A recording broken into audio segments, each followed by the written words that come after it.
ভাত, পরোটা, রুটি সব কিছুর সাথে এই সবজিটা আপনারা খেতে পারবেন।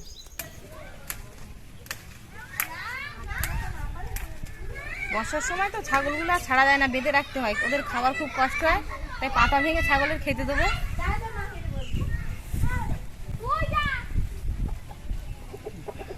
নমস্কার বন্ধুরা, সুপ্রিয়া কিচেনে আবারও আপনাদের সবাইকে স্বাগত জানাই আরও একটা রেসিপিতে। ছাগলগুলোর খাবিয়ে নেই, তারপর রেসিপিগুলো বানাবো। পটল আর চিংড়ি মাছ দিয়ে ভিন্ন ধরনের একটা দুর্দান্ত স্বাদের রেসিপি আপনাদের সাথে শেয়ার করব। তো প্লিজ বন্ধুরা, আপনারা ভিডিওটা না কেটে প্রথম থেকে শেষ পর্যন্ত দেখবেন, আশা করছি আপনাদের ভালো লাগবে।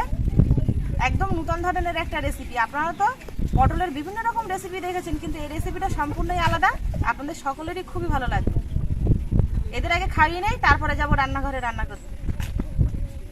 খিদের জ্বালা পাতা ছিঁড়ে ছিঁড়ে খাচ্ছে, পোকা দেখে খাইস না, আবার পেট ফাঁক দেবে।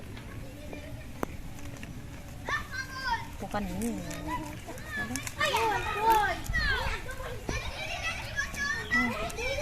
পটল চিংড়ি বানানোর জন্য পটলগুলো গ্রেট করে নেব, সেই সঙ্গে চিংড়িগুলোও কিন্তু গ্রেট করে নেব, আর বাকি কিছু মশলা অবশ্যই গ্রেট করে নেব।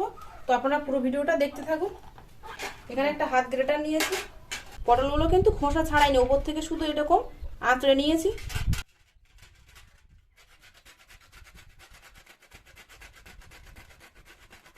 একটু জালি পটল নেওয়ার চেষ্টা করবেন, তাহলে দেখবেন ভালো হবে।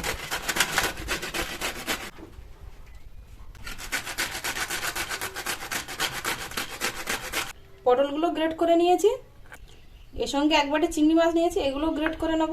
চিংড়ি মাছের কিন্তু একদম পুরো খোসা ছাড়িয়ে নিয়েছি।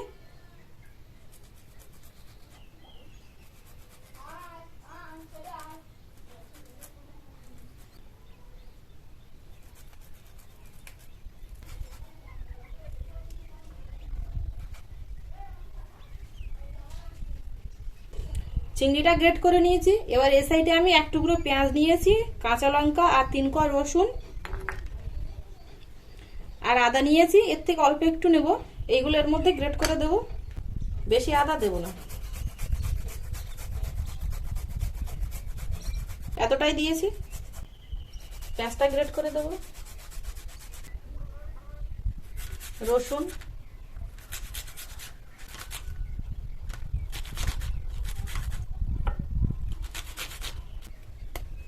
দিয়ে দেবো 2 চিমটি লবণ, দিয়ে দেবো হলুদ গুঁড়ো। আগে এগুলো একসাথে মিশিয়ে নেব। মিশিয়ে নিয়েছি। এবার এখানে আমি 3 চামচ মতো বেসন দিয়ে দেবো। বেসনটা বেশি দেবো না কিন্তু, দিয়ে আবার আরেকবার ভালো করে এগুলো মিশিয়ে নেবো একসাথে। আলাদা পাত্রে আমি এখানে টমেটো নিয়েছি, টমেটোগুলো গ্রেট করে নেব। খোসাগুলো দেখুন বাদ হয়ে যায়, বেশ টমেটোর কাঁচটা পাওয়া যায়। কড়া বসিয়ে দেবো রান্না করার জন্য। প্রথমে আগে এই যে পটল চিংড়িটা মাখিয়ে রেখেছি, এটা আগে ভেজে নেব। গরম কড়ায় সরষের তেল দিয়ে দেবো, ছোট ছোট করে এইভাবে চারটা করে দেবো।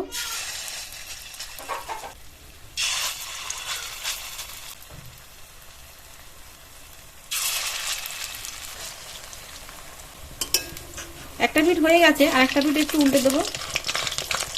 এই সময় গ্যাসের ফ্লেমটা একটু লোতে দেবো, লোতে রেখে এপিট ওপিট করে ভেজে নেব। বড়াগুলো এপিট ওপিট করে লাল করে ভেজে নিয়েছি, এবার তুলে নেব।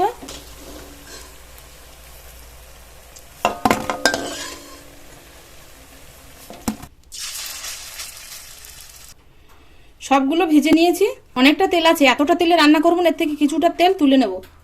এ সাইডে আমি আলু কেটে রেখেছি এরকম ছোট ছোট করে, আলুগুলো ভেজে নেব।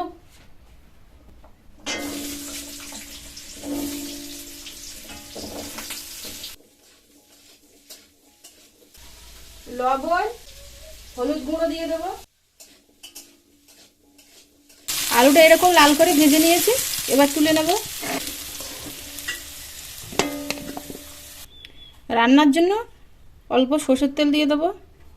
আলু ভাজায়ও তেল আছে, বড়ার মধ্যেও কিন্তু তেল দিয়ে ভাজা আছে, সেই জন্য আর বেশি তেল দিলাম না। দিয়ে দেবো গোটা জিরে, শুকনো লঙ্কা, একটা পেঁয়াজ কুচি। পেঁয়াজটা এরকম ব্রাউন কালার করে ভেজে নিয়েছি। এবার এর মধ্যে রসুন গ্রেট করা দিয়ে দেবো, আর দিয়ে দেবো আদা। পেঁয়াজ রসুন মশলাগুলো একটু লাল করে ভেজে নিয়েছি। টমেটো পেস্টটা দিয়ে দেবো, লবণ দিয়ে দেবো স্বাদ মতো, হলুদ গুঁড়ো, লাল লঙ্কার গুঁড়ো দেবো, ধনে গুঁড়ো, জিরে গুঁড়ো, জিরের সাথে গোলমরিচ গুঁড়ো মেশানো আছে। অল্প একটু জল দেবো মশলাটা কষানোর জন্য। মশলাটা 2 মিনিট কষিয়ে নিয়েছি, এই দেখুন তেল ছাড়তে শুরু হয়েছে। এবার এর মধ্যে ভেজে রাখা আলুগুলো দিয়ে আর একটু কষিয়ে নেব।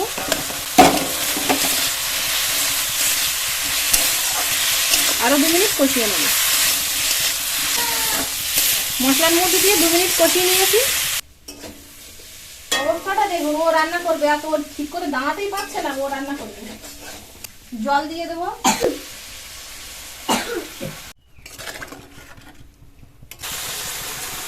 চাপা দিয়ে 2 মিনিট সেদ্ধ করে নেব।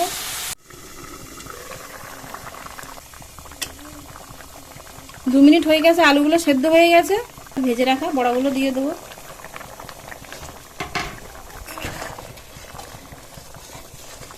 বড়াগুলো আর দিয়ে আর 2 মিনিট ফুটিয়ে নেব, নিলেই কিন্তু রেডি হয়ে যাবে পটল চিংড়ি কারি। ঝোলটা ফুটতে ফুটতে অনেকটাই কমে গেছে, এর থেকে আর কমাবো না। তবে আপনারা চাইলে কিন্তু এর থেকে আরেকটু কমিয়ে নিতে পারেন, গায়ে গায়ে রাখতে পারেন। এবার ওপর দিয়ে একটু গরম মশলা দিয়ে দেবো।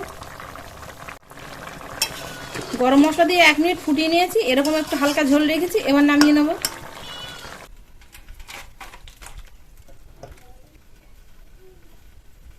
পটল চিংড়ি যদি আপনারা এইভাবে রান্না করেন তো গরম ভাত, রুটি, পরোটা সবকিছুর সাথে কিন্তু খেতে পারবেন, আর দারুণ হবে খেতে। তোমার নতুন পুরাতন বন্ধুদের আমার এই রেসিপিটা কেমন লাগলো অবশ্যই কিন্তু আপনারা কমেন্টে জানাবেন, আর বাড়িতে বানিয়ে খাবেন। ভালো লাগলে আপনাদের বন্ধুদের কাছে প্রচুর প্রচুর শেয়ার করবেন, আর লাইক করতে কিন্তু ভুল করবেন না। আর আমার পরবর্তী ভিডিও সবার প্রথমে দেখার জন্য পাশে থাকা বেল আইকনটি ক্লিক করে দেবেন। এতক্ষণ আমার সঙ্গে থাকার জন্য আপনাদের অনেক অনেক ধন্যবাদ। আবারও দেখা হচ্ছে আপনাদের সাথে পরের নতুন কোনো রেসিপিতে। ততক্ষণ আপনারা সবাই ভালো থাকবেন ও সুস্থ থাকবেন।